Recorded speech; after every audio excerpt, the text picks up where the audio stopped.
installez-vous.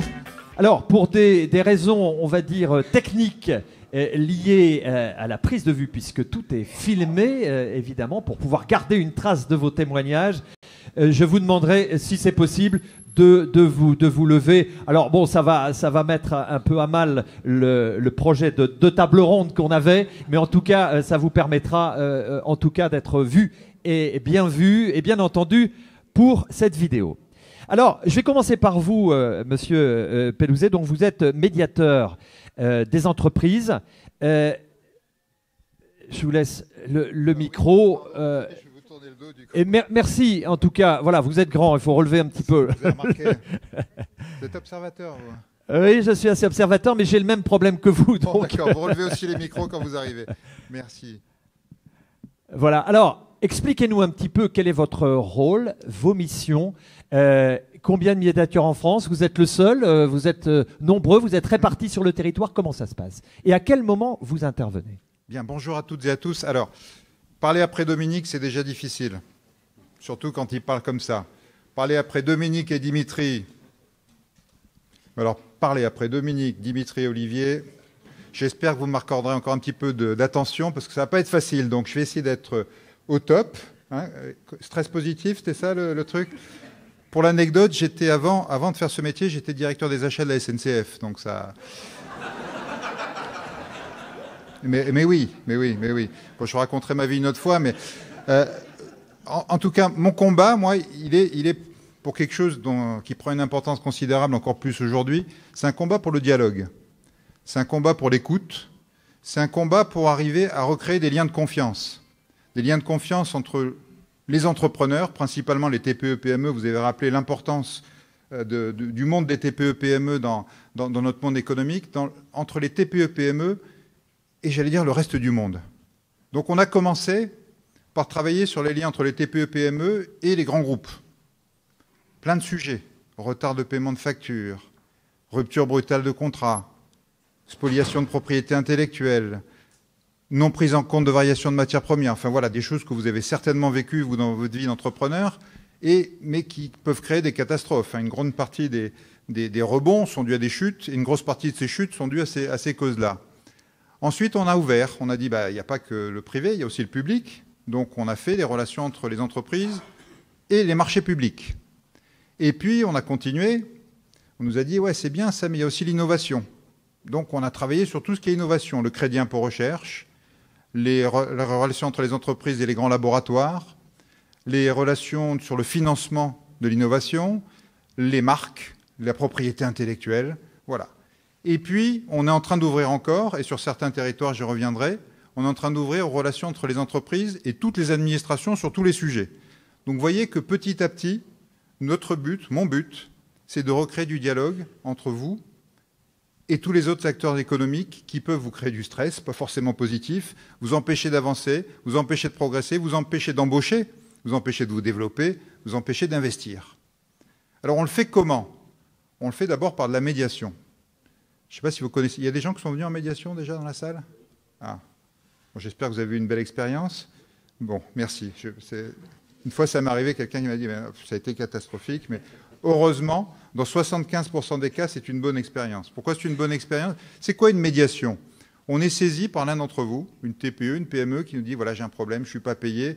Alors, je ne suis pas payé par un grand groupe, je ne vais pas me fâcher avec lui, je ne vais pas l'attaquer au tribunal. C'est un gros client, qu'est-ce que je peux faire? Ou il a interrompu mon contrat, mais je veux quand même continuer à bosser avec lui. Ou telle administration, j'ai tel problème, qu'est-ce que je peux faire? Donc vous nous saisissez, donc vous allez sur médiateurdesentreprises.fr. Dans les jours qui suivent, le médiateur le plus proche de chez vous va vous contacter. Et on a 45 médiateurs partout en région. Donc vous avez quelqu'un forcément près de chez vous, où que vous soyez. Il va vous contacter, il va vous écouter. On sait, vous avez parlé de la solitude du chef d'entreprise, on sait que déjà être écouté, c'est utile. Et vous allez bâtir ensemble une petite stratégie. Bon, c'est qui de l'autre côté? Où est le problème? Est-ce que c'est le moment de commencer une médiation ou est-ce qu'il y a peut-être un petit truc à faire avant? Une fois que vous êtes calé, le médiateur va appeler l'autre partie. Il va lui dire, on a une médiation pour vous. Et il va dire, c'est confidentiel, parce que le propre de la médiation, c'est d'être confidentiel. C'est probablement le premier atout, cette confidentialité. C'est gratuit. c'est un service public. J'étais en entreprise, alors pas que dans les entreprises publiques, j'étais beaucoup en entreprise privée avant, toute ma vie, mais aujourd'hui, j'ai la chance de diriger un service public, donc de vous offrir gratuitement ce service de médiation. Donc c'est gratuit, c'est confidentiel et c'est rapide, et on dit à l'autre partie, venez donc autour de la table. Et là, le médiateur va faire en sorte qu'il y ait un vrai dialogue. Un vrai dialogue, ça commence parfois un peu hard. Hein. C'est d'abord, on se dit ce qu'on a à se dire. Et puis ensuite, petit à petit, une fois qu'on s'est dit un petit peu, bah oui, t'es un escroc, t'es un bandit, c'est pas vrai, c'est toi, c'est moi, on finit par s'essouffler un petit peu. Et là, le médiateur commence à vous dire, bon, au fait, c'était quoi le vrai sujet? Et là, on dit, ah oui, alors le vrai problème, c'était ça. Oui, d'accord. Bon, mais derrière, il y a quoi? Comment on peut le résoudre? Et quand on en arrive à comment on peut le résoudre, de manière assez magique, on trouve des solutions. Alors, il faut oublier le côté juridique. Hein. Évidemment, on fait pas. Si on se dit, ah oui, alors selon l'alinéa 3 de la partie 2 du contrat, vous avez tort, on est mort. En revanche, si on commence à se dire, bah oui, non, mais on pourrait peut-être faire ça, là, on a gagné. Et donc, dans les 3/4 des cas, on en arrive au stade de, on pourrait peut-être faire ça. Et donc, dans les 3/4 des cas, vous repartez avec votre client, avec votre fournisseur, avec l'administration avec laquelle vous travaillez, en vous serrant la main, en vous disant, bah oui, on est content. On a trouvé une solution, on en est sorti, on a de nouveau envie, on a encore plus envie de travailler ensemble. Cette médiation a pris une ampleur assez considérable, même si je suis sûr que beaucoup d'entre vous ne nous connaissez pas encore, et c'est pour ça que je suis heureux d'être ici. Je remercie Dominique, Dimitri de m'avoir invité. Il y a 6 ans, quand je suis arrivé, on faisait une centaine de médiations dans l'année. Maintenant, on fait une centaine de médiations par mois. Donc vous voyez que ça monte, ça prend. Je pense en plus, et c'est vrai que ça fait écho à tout ce qu'on entend, que ça correspond à quelque chose, ça correspond à un réel besoin. Ce besoin de dialogue, il va bien au-delà du monde de l'entreprise. Mais déjà, si on offre un espace de dialogue à tous les artisans, toutes les TPE, toutes les PME de France, je pense qu'on aura fait un bout de chemin. Donc l'important pour moi, c'est que, vous m'écoutiez aujourd'hui, et je vous remercie de le faire encore une fois après ces messieurs. 2, que vous en parliez. 3, que vous y pensiez. Si vous êtes dans n'importe lequel de ces cas, n'hésitez pas à nous saisir. Encore une fois, vous aurez d'abord un contact avec un médiateur et c'est avec lui que vous allez définir la suite. Donc il n'y a pas de risque, il n'y a pas de danger. Et en plus, je vous dis, le principal danger que vous avez, c'est de trouver une solution, de recoller les morceaux avec votre client ou avec votre fournisseur et de repartir de l'avant. J'aime même dire de rebondir. Je vais d'ailleurs, on a encore un peu de temps, vous me dites... Est-ce qu'on vous dit tout, Monsieur Pelouzet? Est-ce que par expérience, sur les différents dossiers que vous avez eu à traiter, est-ce que finalement vous êtes rendu compte, en avançant dans le dossier, que finalement vous n'aviez pas toutes les clés et que finalement il y avait un petit verre dans la pomme et que... Mais il y a toujours quelque chose. Évidemment, quand on nous contacte, on nous dit j'ai raison, l'autre est un escroc, c'est un salaud, regardez ce qu'il m'a fait. Et c'est normal parce que les gens sont très énervés. Et quand vous appelez l'autre partie, vous dites, mais non, pas du tout, c'est lui, franchement, regardez ce qu'il a fait, n'importe quoi, etc. Donc au départ, on part de positions très ancrées, très fermées, très dures. Mais on sait tous qu'il y a plein d'autres choses derrière, que la réalité n'est pas blanche ou noire, qu'elle est beaucoup plus nuancée que ça.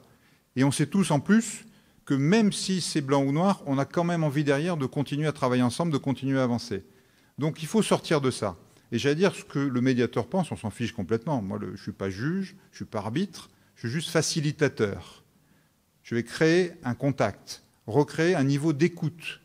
L'écoute, c'est compliqué. Je peux vous dire que parler, les gens y arrivent très bien. Écouter l'autre, beaucoup plus difficile. Et vous voyez des dialogues de sourds qui peuvent arriver pendant des minutes et des minutes, voire parfois des heures. Et à un moment donné, le rôle du médiateur, c'est de dire, attendez, vous allez vous taire. Et vous allez peut-être aller au tableau, d'ailleurs, et écrire ce que vous êtes en train de dire. C'est des petits outils. Alors, nos médiateurs sont formés, bien évidemment. J'ai dit, on met les gens autour de la table, on leur offre un café, ça a l'air simple, mais ils sont formés. La médiation, c'est aussi une habitude, c'est une expérience, c'est une formation. Donc, tous nos médiateurs sont formés et ils ont l'expérience, l'expertise de faire ça, d'arriver à faire en sorte de créer un espace d'écoute. Et encore une fois, l'écoute, c'est magique. Quelles sont les thématiques qui sont les plus... Alors, les thématiques, c'est, je vous ai dit, alors, retard de paiement, 25% de nos cas. Vous connaissez les drames que font les retards de paiement de facture. Les chiffres sont terribles. Aujourd'hui, comme hier, comme demain, 30 entreprises en France vont fermer parce que les clients ont oublié de les payer. Donc c'est probablement la première cause de faillite d'entreprise. Donc voilà. Et donc, si vous êtes dans une entreprise et que vous êtes en difficulté, regardez déjà votre trésorerie. Vous identifierez probablement très vite qu'il y a un problème avec certains clients qui ne vous payent pas. Donc, retard de paiement de facture, rupture de contrat ou changement de contrat en cours de route. Je vous avais commandé 10 000 pièces. Finalement, j'en ai besoin que de 2 000, mais au même prix, évidemment. On ne va pas non plus changer les prix pour une bête histoire de quantité. Propriété intellectuelle, pas mal. J'ai fait un appel d'offres, je prends le meilleur de chacun et puis je vais le proposer au moins cher. S'il est en Turquie, c'est encore mieux. Ou bien, vous avez une super idée, je vais la prendre. Et puis, on a eu... Peut-être raconter une petite histoire, on a encore le temps. Alors, en 30 secondes. 30 secondes. Un cas, parce que c'est un cas de rebond sans être allé jusqu'à l'échec. On a été saisi il y a quelques mois par une entreprise qui nous disait, voilà, je travaillais bien, j'avais une technologie intéressante, j'avais plusieurs clients, mais j'avais un gros client quand même qui s'intéressait beaucoup à mes technologies, donc il m'achetait régulièrement des pièces. Et puis un jour, ce client a dit, c'est tellement bien cette technologie, j'ai une super idée, je vais l'intégrer. Je vais racheter la même machine et puis accessoirement, je vais aller piquer les personnes dans l'entreprise qui ont le savoir-faire. Au départ, il ne s'en est pas rendu compte, le chef d'entreprise. Il s'en est rendu compte quand l'employé qui s'occupait de la machine lui a dit au revoir, merci, je pars, j'ai été embauché ailleurs, un peu plus cher. Et donc, il s'est retrouvé, quand votre plus grand client s'en va et votre expert sur la machine s'en va, vous êtes embêté. Donc, on a fait une médiation. On n'a pas réussi à faire revenir la machine et l'employé. On était allé tellement loin que c'était un peu tard. En revanche, on a réussi à faire en sorte qu'il y ait une vraie compensation, un vrai argent versé par le client pour compenser cette perte. Et avec cet argent-là, cette entreprise a investi dans une nouvelle technologie, s'est développée et c'est aujourd'hui une entreprise qui se porte extrêmement bien, qui a rebondi. Mais j'allais dire, on a accompagné son rebond en finançant, grâce au dédommagement qu'elle avait reçu du client, le développement futur. Donc vous voyez, n'hésitez pas à tout instant. Saisissez-nous, on pourra vous aider, j'espère. Merci. Merci beaucoup. On l'a entendu, 45 médiateurs répartis sur tout le territoire. C'est gratuit. Donc, n'hésitez pas, si vous vous trouvez dans ces difficultés, bien d'aller rencontrer ces médiateurs. Et je vais laisser la parole maintenant et accueillir, sous vos applaudissements, Hélène Charpentier, qui est administrateur judiciaire au sein du cabinet Tevno Partners, dont vous êtes associé d'ailleurs. Alors, il faut préciser que vous représentez aujourd'hui le Conseil national des administrateurs judiciaires et des mandataires judiciaires. Alors, moi, je ne suis pas un grand spécialiste de la question. Quelle est la différence entre un administrateur judiciaire et un mandataire judiciaire ? Je vous remercie et je suis très contente d'intervenir aujourd'hui pour le Conseil national des administrateurs et des mandataires judiciaires. En fait, ces deux métiers sont issus de la scission en 1985 du métier de syndic de faillite en deux professions. D'un côté, l'administrateur judiciaire qui est là pour sauver les intérêts socio-économiques de l'entreprise. Alors, ce n'est pas l'intérêt du dirigeant, l'intérêt des salariés, l'intérêt de l'actionnaire, c'est le mélange de tous ces intérêts pour trouver une solution de poursuite, de redressement de l'entreprise. Et de l'autre côté, le mandataire judiciaire qui, lui, représente les créanciers. L'administrateur judiciaire peut intervenir à différents stades des difficultés ou de la crise que connaît l'entreprise. Et puisque le thème de la table ronde aujourd'hui sont les signaux d'alerte et la prévention, il est important de soulever que, et on l'a dit, la France est extraordinaire. La France, dans son code de commerce, a une véritable boîte à outils, le livre 6, qui contient différentes procédures qui peuvent répondre aux difficultés selon le stade d'avancement de ces difficultés. Et ainsi, l'intervention d'une part de l'administrateur judiciaire ou d'autre part du mandataire judiciaire correspond à des stades de difficulté différents que connaît l'entreprise en vue de trouver une solution. Alors, votre métier, vous en particulier d'administrateur judiciaire, c'est pas un métier qui est très connu. Et donc en fait, on ne sait pas vraiment que vous existez. En tout cas, on en entend parler, mais c'est aussi un service gratuit de conseil, en tout cas dans vos missions premières. Tout à fait. Donc, vous avez souligné, il y a 45 médiateurs des entreprises en France. Aujourd'hui, il y a 145 administrateurs judiciaires. Et c'est vrai que c'est un métier qui n'est pas très connu. Alors quand est-ce qu'on peut venir vous voir, dans quelle situation, et qu'est-ce que vous proposez véritablement comme accompagnement ? Alors l'administrateur judiciaire intervient dans 2 missions principales, les missions de prévention, celles sur lesquelles je vais me focaliser, mais également dans les missions de procédure collective où il assiste, voire administre l'entreprise. Là on parle de sauvegarde, redressement judiciaire, voire liquidation judiciaire avec poursuite d'activité. Dans ces cas-là, il est désigné par le tribunal de commerce. En revanche, en prévention, c'est souvent l'expert comptable ou l'avocat qui tire la sonnette d'alarme et qui dit à son client, à l'entreprise, à la lecture de vos comptes, vous êtes face à une situation de trésorerie délicate et il faut que vous fassiez appel à un professionnel de la restructuration.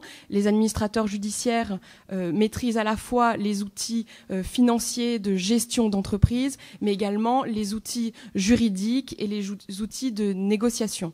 Et donc, d'une part, nous avons des entreprises qui viennent nous voir par l'intermédiaire de leur expert comptable ou de leur avocat, mais également par l'intermédiaire des présidents de tribunaux de commerce qui, par leur droit d'alerte, la surveillance du dépôt des comptes au greffe, mais également de la situation de capitaux propres négatifs, peuvent convoquer le chef d'entreprise et les inviter à s'orienter vers un administrateur judiciaire. Et surtout, et c'est peu connu, et je suis contente d'avoir l'occasion de le dire aujourd'hui, les administrateurs judiciaires répartis dans toute la France reçoivent tout chef d'entreprise qui fait face à une difficulté, qu'elle soit juridique, économique, financière, pour une consultation gratuite, pour l'écouter, faire un diagnostic avec lui et l'orienter au mieux vers la solution qui saura lui permettre de trouver une solution et de rebondir. En prévention, nous avons dans le Code de commerce 2 outils, le mandat ad hoc et la conciliation, qui sont suffisamment larges pour permettre à l'administrateur judiciaire d'intervenir aux côtés du chef d'entreprise pour négocier, par exemple, avec les banques, un rééchelonnement de prêts, la suspension du remboursement du capital, mais également de négocier avec un bailleur, avec un crédit bailleur, voire de négocier avec les administrations publiques pour un étalement des créances fiscales et sociales. Ce sont quelques exemples. Il y a beaucoup de missions. La mission est à chaque fois sur mesure en fonction de la difficulté à laquelle fait face l'entreprise. Alors, par contre, ce qu'il faut préciser, c'est que voilà, vous avez ce rôle de conseil, mais c'est toujours le chef d'entreprise, c'est toujours le dirigeant qui décide au final. Oui, tout à fait. En prévention, l'administrateur judiciaire, s'il est mandataire ad hoc ou conciliateur, est un conseil aux côtés du dirigeant qui n'est absolument pas démis de ses fonctions et qui suit ses conseils ou non, s'il estime que la solution proposée n'est pas la bonne. Et ce qui est différent de la procédure collective, où cette fois-ci, l'administrateur judiciaire assiste, voire administre l'entreprise. Et donc, dans cette mission de conseil, il est important aussi de souligner que ce sont des missions confidentielles. Le Code de commerce prévoit la confidentialité absolue de ces procédures. Donc oui, il faut aller voir le président du tribunal de commerce pour qu'il y ait la désignation de l'administrateur, mais seul le président lui-même est au courant, ensuite l'administrateur, et toutes les personnes qui vont être appelées à la table des négociations par l'administrateur, conciliateur ou mandataire ad hoc sont tenues à cette confidentialité. L'article du Code de commerce le prévoit, la jurisprudence de la Cour de cassation est extrêmement inflexible sur ce sujet et ça permet d'avoir des discussions dans le cadre confidentiel et qui est complètement respecté. Parfait, merci. Alors, je voudrais quand même, pour dynamiser un petit peu cette table ronde, laisser la parole juste à une personne pour une question. Allons-y. Est-ce qu'il y a une personne qui a... Voilà, monsieur. Alors, je vais me rapprocher de vous pour vous permettre de parler dans le micro pour que tout le monde vous entende bien. Allez-y, je vous en prie, levez-vous. Oui, bonjour, je m'appelle Jean-Sylvanus Olympio. Je tiens à remercier le cabinet Tevno Partners, également Dominique Restino, parce que j'ai créé une société il y a 15 ans, et donc avec le cabinet Tevno Partners, on a redressé, et on l'a vendu l'année passée, et aujourd'hui je suis venu exceptionnellement des États-Unis pour vous remercier, donc de Dominique aussi, parce que je fais partie de l'IME, parce que c'est quand même... Je suis en Inde et aux États-Unis. Parce que... Oui. Donc je pense que... Oui, en fait, aujourd'hui, je fais partie de la French Tech que nous dynamisons aujourd'hui. Et ma question, c'est comment IME ou d'autres Mouji et tout ça peuvent nous aider en tant qu'entrepreneurs à aller encore plus loin au niveau des financements, parce que c'est un problème de financement. Si je suis parti aujourd'hui aux États-Unis et je suis en Inde, c'est parce qu'on a des problèmes de financement. La BPI fait des choses, mais on ne sait pas comment ça marche. Donc j'aimerais bien que ça soit plus clair et que quand on a, avec le médiateur national des entreprises, une discussion, il faut que ça soit rapide. On ne va pas attendre 3-4 mois, parce que la BPI aujourd'hui, pour les innovateurs, il faut attendre 3-4 mois le dossier, alors que ce n'est pas possible. Aujourd'hui, on est parti chercher du financement aux États-Unis. Merci. Alors, je ne sais pas si vous allez pouvoir vous répondre. La réponse, ça va pas être facile. On aura peut-être l'occasion de répondre. Comment? Ça, vous lui laissez, d'accord. Je vous remercie. Juste un petit mot en termes de rapidité, je ne l'ai pas précisé, mais une médiation, ça va effectivement très vite. C'est-à-dire, vous nous saisissez, dans les jours qui suivent, vous êtes contactés, et ensuite, on va chercher l'autre partie, et c'est 1 réunion, 2 réunions, 3 réunions maximum. Donc, le maximum de temps d'une médiation, c'est 2 à 3 mois. Ce qui, comparé à aller au tribunal, etc., est infiniment plus court. Donc voilà, je profite de votre question pour préciser ça.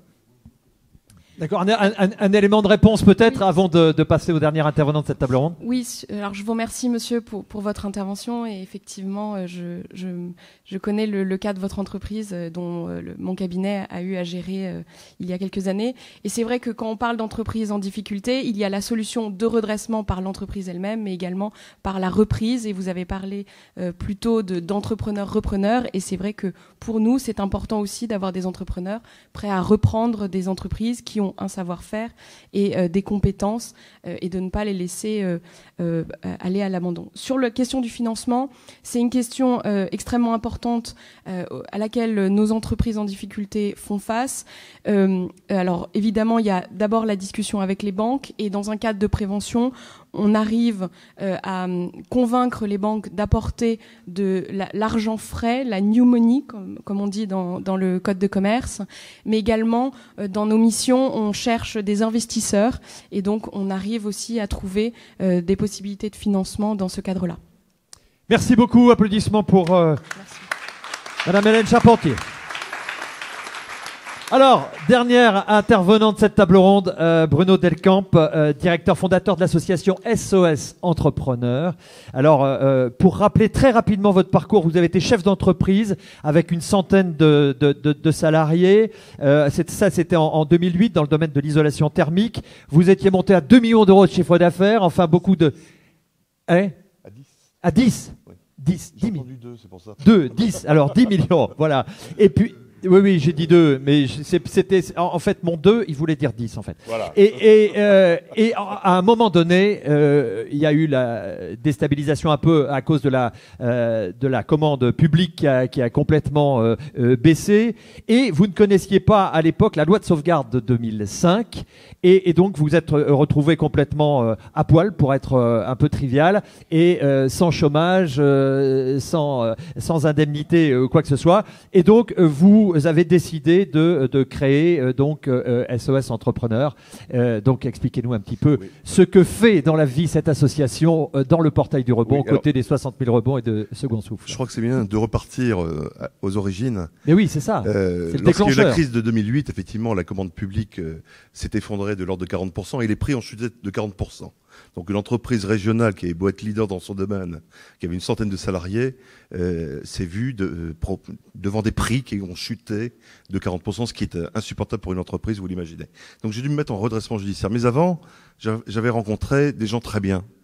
J'avais rencontré le CIP, le Centre d'information et de prévention, où là vous avez un expert comptable à la retraite, un juge, un ancien juge consulaire, un avocat.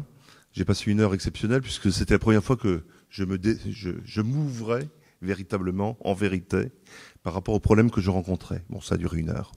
Je suis ressorti de là avec une valise pleine d'idées Et je suis rentré chez moi le soir, je crois que j'ai pas dormi la nuit d'ailleurs, parce que j'ai utilisé les informations pour les organiser et imaginer autre chose. Bon, formidable cette idée de CIP, et elle est importante parce qu'elle permet de casser cette solitude dans laquelle on est, de s'ouvrir aux autres.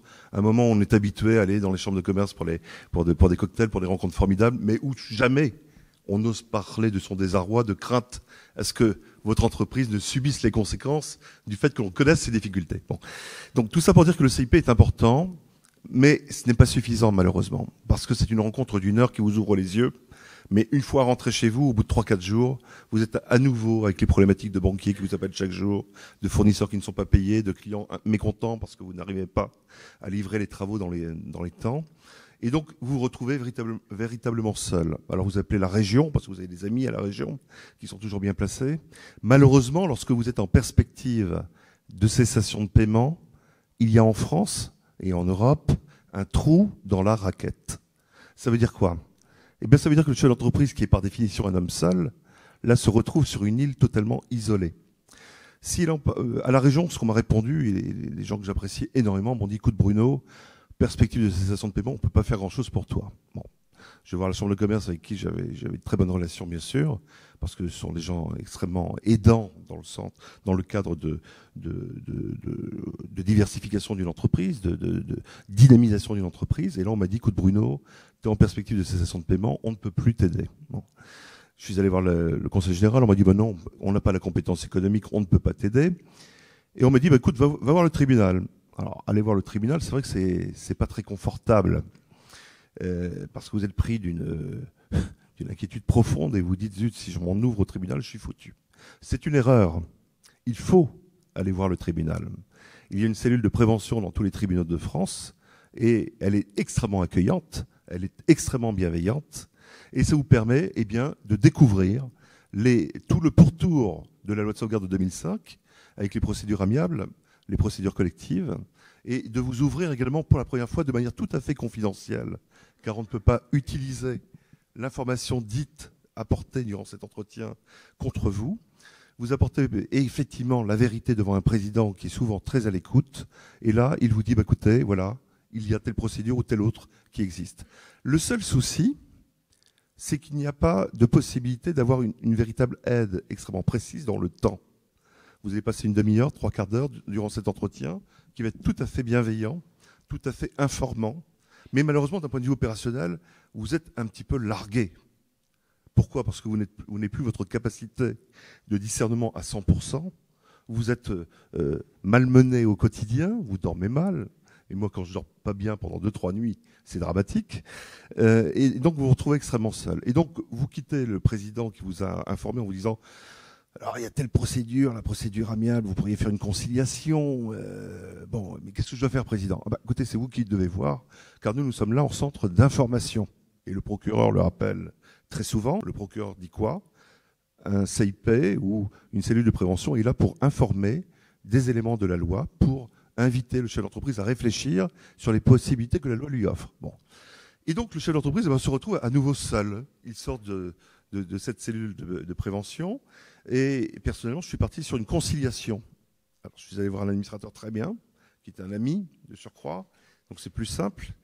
Je rentre en conciliation, on essaie de travailler avec les banques. Les banques n'étaient pas très à l'écoute. En fait, ils n'ont absolument pas répondu aux sollicitations de l'administrateur. Ça a duré 2 mois. Et au bout de 2 mois, l'administrateur m'a dit, Bruno, il va falloir envisager le redressement judiciaire parce que là, la situation est bloquée. Je me mets en RJ. Et là, comble de tout, l'administrateur me dit, Bruno, je suis désolé, mais je dois te le dire, à partir d'aujourd'hui, tu es en RJ, en redressement judiciaire, parce que je suis passé devant un tribunal, et je ne suis pas là pour t'aider toi, en tant qu'homme. Je suis là pour aider l'entreprise à trouver des solutions. Mais toi, l'homme, je ne peux pas t'aider. Et vous vous retrouvez encore une fois, à un moment où vous aviez fait confiance à une personne formidable, qui était cet administrateur et de surcroît un ami, dans une situation où vous dites, je me retrouve véritablement seul, parce que l'idée de l'administrateur, c'est de trouver une solution pour l'entreprise et pas pour le chef d'entreprise. Alors Bruno, tout ça pour dire qu'effectivement, SOS Entrepreneur, nous l'avons créé parce qu'on a besoin d'apporter une disponibilité, une écoute directe à l'entrepreneur pour aider l'entrepreneur à trouver des solutions, soit dans le cadre de procédures amiables ou collectives ou autres. Et c'est vrai qu'on doit avoir un parcours extrêmement proche. Alors, qu'est-ce qu'on fait pour être très concret? Et je réponds à ta question. Nous avons une plateforme téléphonique qui marche 24 heures sur 24, donc on peut appeler chaque jour. On a un entretien d'urgence dans les 8 heures de cet entretien téléphonique dans l'entreprise. Et pour cela, nous avons un réseau animé par l'association EG, auquel nous apportons des formations d'expertise de crise. Donc nous avons des modules de formation que nous mettons en place. C'est plus de 4000 conseillers, c'est ça? Plus de 4000 conseillers en France. Et ça permet donc de mettre en place un entretien d'urgence dans les 8 heures. Ça peut être dans les 4 heures, ça peut être dans les 12 heures, mais extrêmement rapidement. Alors aujourd'hui, c'est à peu près 8000, c'est ça? Un peu oui, plus... alors on se rapproche des 9000 appels de détresse depuis la création de l'association en 2011. Et le troisième plan, c'est que tout chef d'entreprise qui ne se rémunère pas, eh bien, nous l'accompagnons directement. Et bien sûr, tout ça, c'est gratuit. Parce qu'un chef d'entreprise peut avoir une très bonne idée, avoir une très belle entreprise, mais s'il ne se rémunère plus, il n'a pas les moyens de se faire accompagner. Or, sans accompagnement dans ce type de situation, on le comprend tous, c'est la liquidation qui est quasiment assurée, parce qu'on ne peut pas rester seul dans ce type de situation. Alors, il y avait juste un dernier point, puisque en fait l'année dernière, 2017, on était quasiment au lendemain d'un rendez-vous à Bratislava pour tenter d'obtenir l'accélération, enfin une procédure, une loi de sauvegarde accélérée. Qu'est-ce qu'il en est aujourd'hui? Alors, la loi de sauvegarde accélérée, c'est une procédure que SOS Entrepreneurs avait proposée au gouvernement. L'intérêt de cette procédure, c'est qu'elle permet à tout chef d'entreprise de se mettre en procédure ouverte, une procédure qui va durer 2-3 mois, alors que les autres durent entre 8 mois, 12 mois. Avec l'accord du procureur, ça peut même aller jusqu'à 18 mois. Cette procédure est très bien parce qu'en 2-3 mois, on clôt un système. Et une boîte qui travaille sur les marchés publics peut continuer à travailler correctement. Alors, ce que nous avons demandé, parce que quand nous l'avons obtenue, nous étions heureux, sauf qu'elle a été limitée aux entreprises de plus de 3 millions d'euros. Or, nous, notre public, ce sont très majoritairement des entreprises de moins de 3 millions. Donc, ce que nous avons demandé, c'est qu'effectivement, cet effet de seuil de 3 millions soit rabaissé. C'était encore proposé au mois de juin à l'Assemblée nationale dans le cadre de la loi Pacte. Nous attendons toujours des réponses, mais nous avons beaucoup d'espoir. Voilà, merci beaucoup. Et